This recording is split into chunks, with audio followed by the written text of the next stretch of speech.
दोस्तों, ऐसा क्या कारण था जिसकी वजह से माता सीता ने हनुमान जी के साथ चलने से कर दिया था इनकार।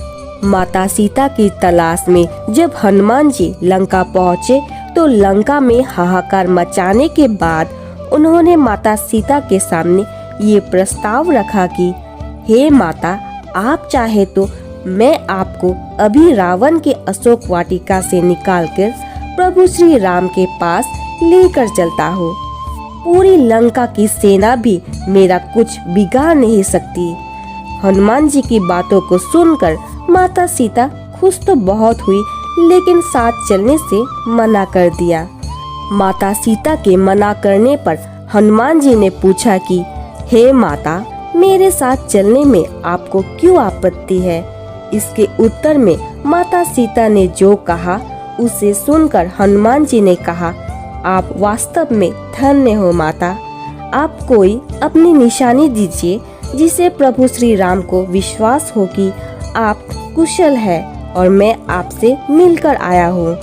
देवी सीता ने अपना चूड़ामणि तब हनुमान जी को दिया।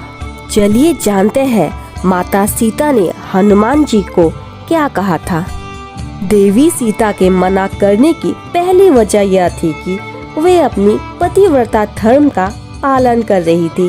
वाल्मीकि रामायण में बताया गया है कि देवी सीता ने इसीलिए हनुमान जी के साथ चलने से मना कर दिया था, क्योंकि इससे उनका पतिव्रता धर्म भंग होगा।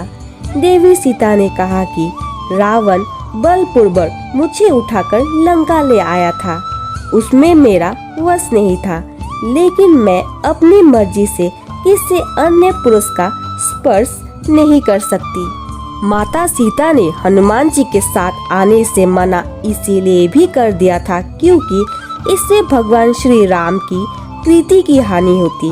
माता सीता ने रघुकुल के सम्मान और मर्यादा की रक्षा के लिए हनुमान जी के साथ आने से मना कर दिया। अगर माता सीता हनुमान जी के साथ चली आती तो इतिहास में भगवान श्री राम निर्बल कहलाते।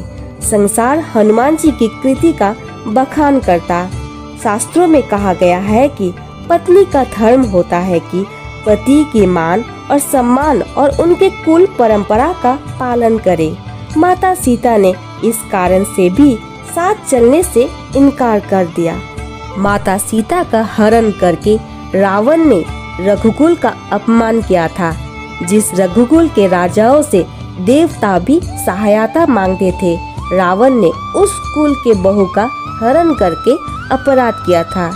माता सीता नारी जाति के सम्मान का प्रतिनिधित्व कर रही थी। वे एक राजकन्या थी। जो इनका अपहरण कर सकता है, वे सामान्य स्त्रियों के साथ कैसा व्यवहार कर सकता है? माता सीता रावण के कार्यता पूर्ण किए गए व्यवहार के लिए उसे भगवान श्री राम के हाथों प्राण दंड दिलवाना चाहती थी, जिससे रघुकुल के उज्जवल कीर्ति पर लगा धब्बा मिटे और रावण को उसके अपराध का बोध हो सके। माता सीता जानती थी कि रावण को वरदान मिला है कि उसकी मृत्यु किसी मनुष्य के हाथों ही होगी। भगवान विष्णु ने रावण का वध करने के लिए ही राम रूप में अवतार लिया है।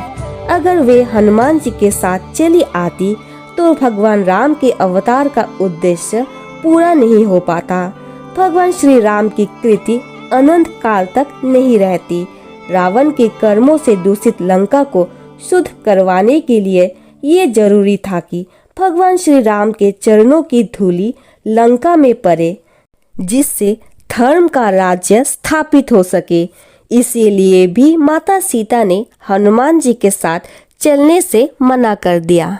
और दोस्तों, ये वीडियो देखकर अगर आपको अच्छा लगा तो प्लीज़ चैनल को सब्सक्राइब, वीडियो को लाइक और शेयर जरूर करें। धन्यवाद दोस्तों।